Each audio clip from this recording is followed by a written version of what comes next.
Your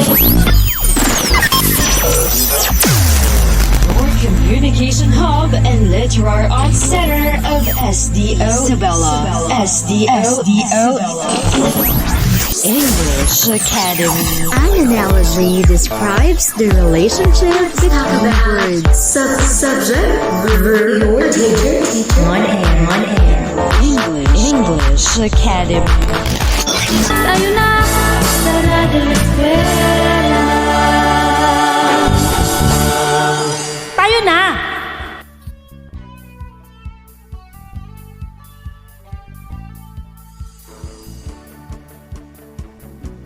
Sumerific day, my grade 5 listeners. You are tuned in to your favorite learning program, Radyo Eskwela sa Isabela. I am your radio teacher, Teacher Emma Luisa, and I'll be guiding you to another productive learning experience prepared just for you. Yay! Are you excited? Can I hear a loud yes, ma'am? Yes, ma'am. That's the spirit. I have a feeling that this is going to be a great day. Oh, yeah. I hope you are all safe and healthy.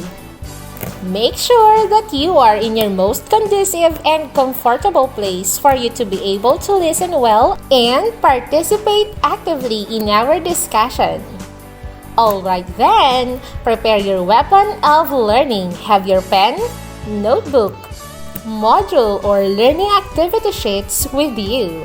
All right. You can also call your parents or your guardians to guide you as we deal with our topic. Are you ready? Yes, ma'am. Before we proceed to our lesson, let's have a short recap to our discussion last meeting. What did we discuss last meeting? Amazing! We discussed analyzing visuals and multimedia elements. What do we mean by visual elements? Exactly! Visual elements are images such as photographs, drawings, illustrations, or diagrams. When you are reading a story, illustrations in the story help us better understand the words or meaning of the text. In short, it enhances or increases our understanding. How about multimedia elements? Brilliant! Multimedia elements combine more than one type of medium, typically in digital forms such as on computers, audio players, tablets, smartphones, and other technology.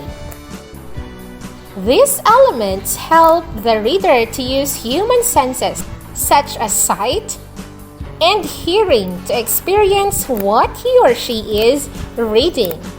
Examples of multimedia elements include video, audio recordings, and sound effects, and other interactive images. Visual and multimedia elements can help readers clarify meaning in many ways while reading. An example is watching a movie while listening to the audio and reading subtitles written on the screen. Great job, kids! You really paid attention to our lesson last time. Hooray! Now, grade 5 pupils, let me ask you. If we continue to be careless of the environment, what do you think will happen? Exactly! The Earth will continually experience global warming, which causes abnormality in climate. What causes this? Correct! People are careless of the environment. What about the result of this situation? Correct! People are careless of the environment. What about the result of this situation? Magnificent! Water and air will become polluted, which affects our lives and even the lives of other creatures. Based on the situation, do you have the idea of the content of our episode's discussion? Astonishing! Today, we will discuss cause and effect of an event. Specifically, we are going to write paragraphs showing cause and effect. Are you ready, my dear grade 5 warriors? Oh yeah! Very good! So, what is cause? Correct!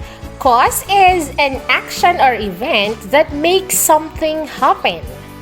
The cause answers the questions why, what caused it, what was the reason.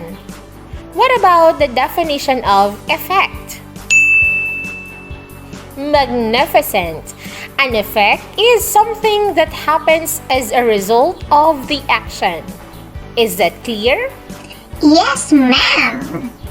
In this journey, you'll be expecting level of challenges to learn critical thinking skills. I'm sure every one of you wanted to boost your knowledge. Am I right? Oh yeah! Now, let's challenge ourselves with this activity. I will read sentences to you and try to identify the cause and effect of the events. Okay! First sentence. Children must eat nutritious foods every day so that they will become strong and healthy. What do you think is the cause of event in this sentence? Amazing! The cause is children must eat nutritious foods every day. And how about the effect of eating nutritious foods every day? Bravo! The effect is so that they will become strong and healthy. Great job, kids! Yay! Remember that the cause is the reason of the event and the effect of the event is the result of the event. Next sentence. Jane and Jomar played under the rain the whole afternoon and so both got colds and became sick the next day. What do you think is the cause in this sentence? You nailed it! Jane and Jomar played under the rain the whole afternoon. And what about the effect? Very good! Both got colds and became sick the next day. In this sentence, the reason why they got sick is because they played in the rain the whole afternoon. And so, the result is both of them got colds and became sick the next day. Got all the correct answers? Yes, ma'am. Congratulations! Hooray! Let's give it a try for the second challenge. What's the challenge?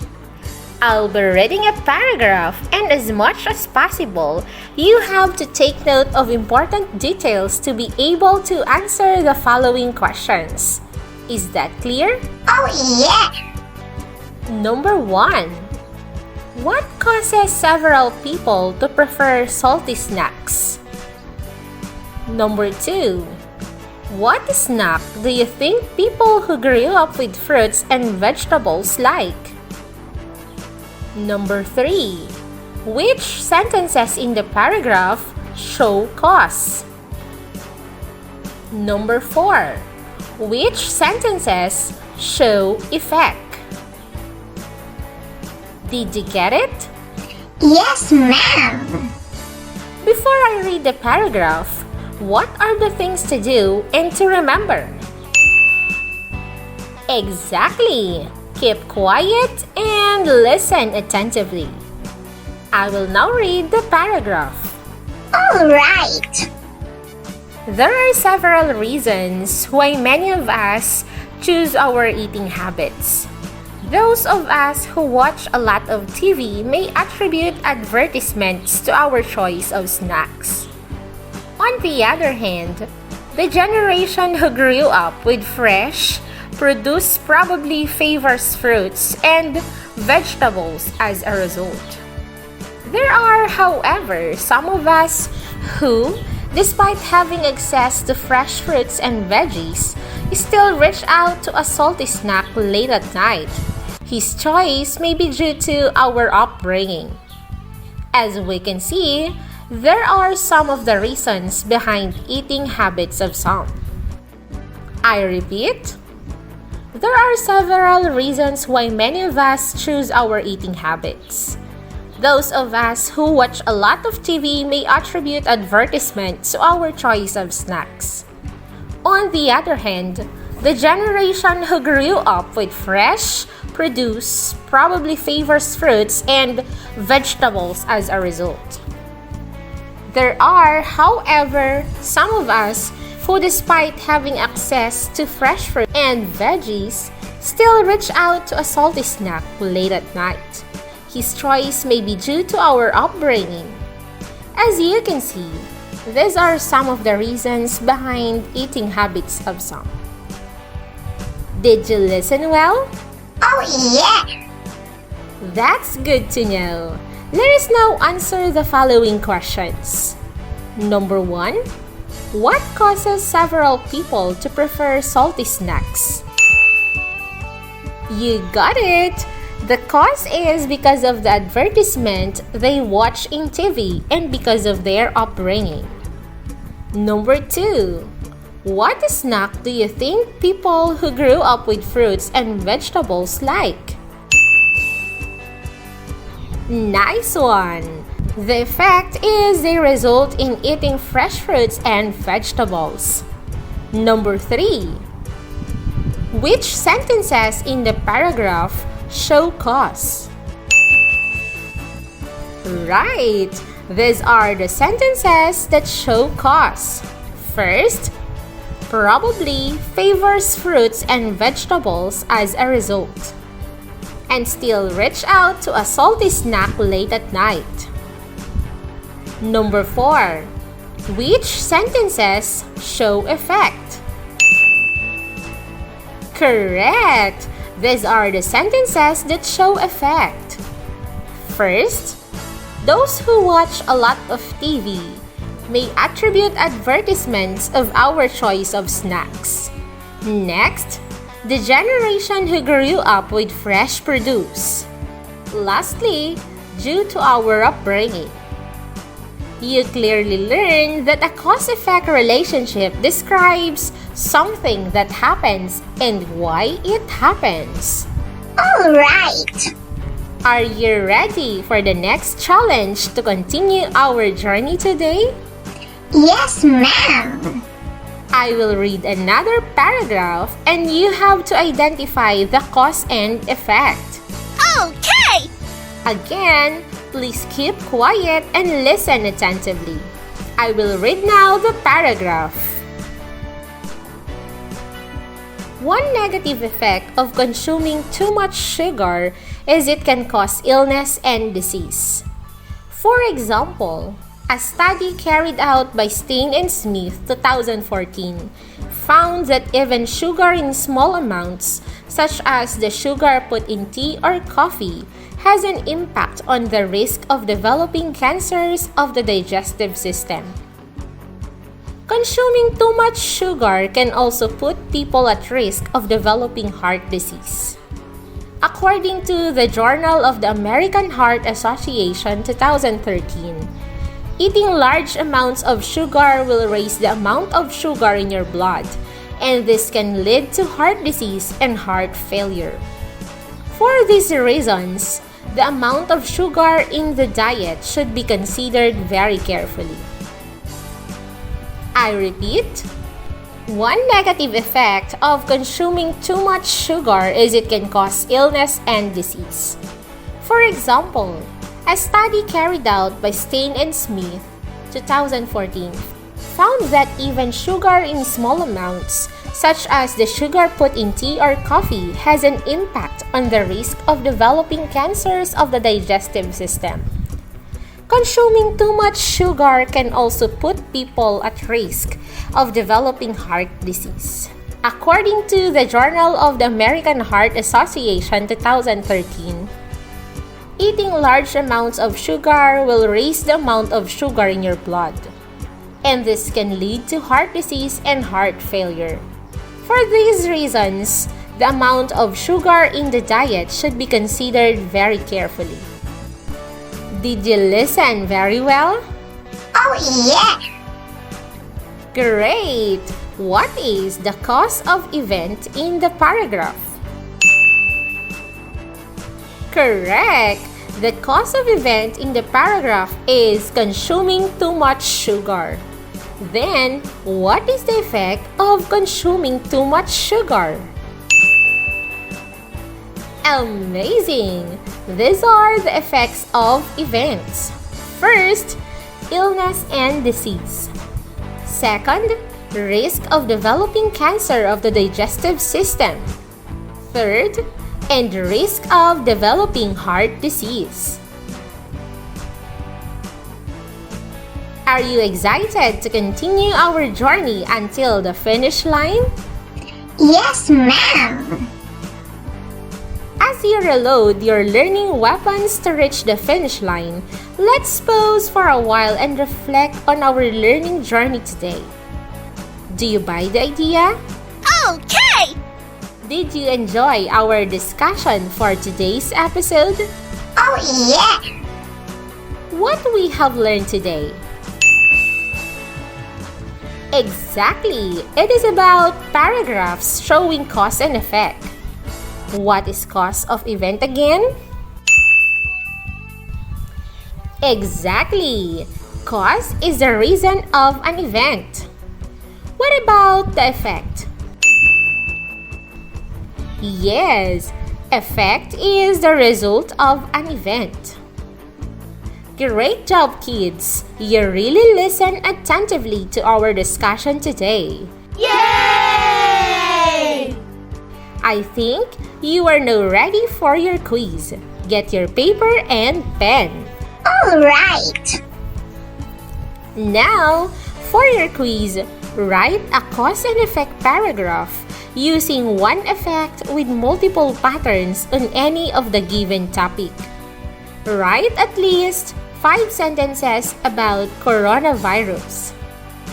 Refer to the criteria in writing your paragraph on page 17 to 18 of your English learning activity sheet.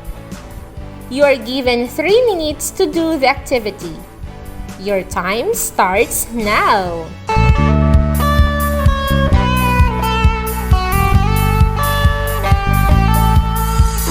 Tayo ay mag-aral sa loob ng ating tahanan. Sa radyo ay mag-tune lang, tiyak ika'y may matututunan. Pagkat sa gitna ng pandemya, tayo pa rin ay magkaisa, upang masigurong bawat bata ay pumapasa. Halina't matuto gamit ang ating radyo, pakinggan at unawain, aralin na ituturo. Patuloy ang edukasyon para sa ating henerasyon. Sa daan ng pagkatuto ay walang maiiwan. Kaya halina sa Radyo Eskwela.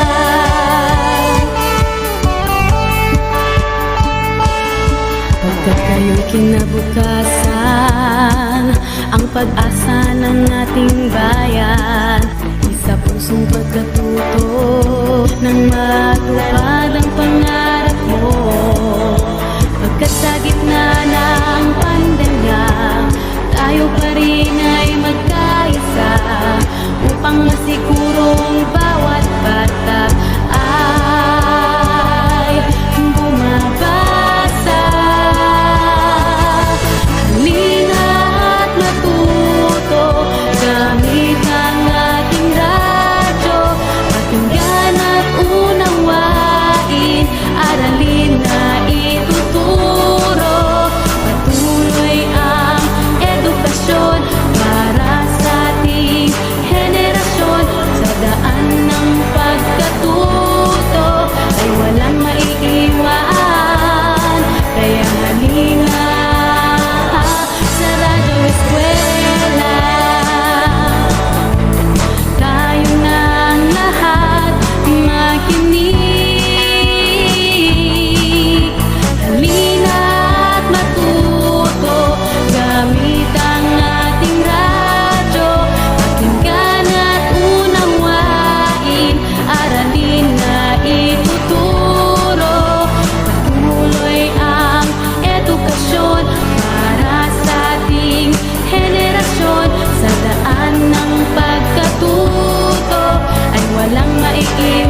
time is up! Are you done with your paragraph? Oh yeah! That is good to hear. I'll read to you an example output for this final activity. Are you ready? Yes, ma'am. The spread of coronavirus has caused to the world and our country to suffer from many problems. It caused mass death among people. Majority of the people lost their jobs. Many people are stuck in different places because the borders between countries as well as between cities are closed. Did you get it? Alright, I am glad and proud of you because I know you listened very well to our discussion today. Oh yeah! Congratulations! You reached the finish line with flying colors, my dear grade 5 learners. Hooray! Don't forget to pass your activities and quiz to your teachers, alright? Alright! It has been another productive and remarkable lesson that we shared today.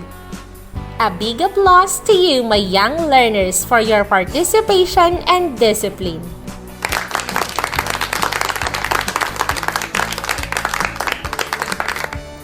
With such young ones who are patient and bright, I do believe that you'll grow to be our nation's pride.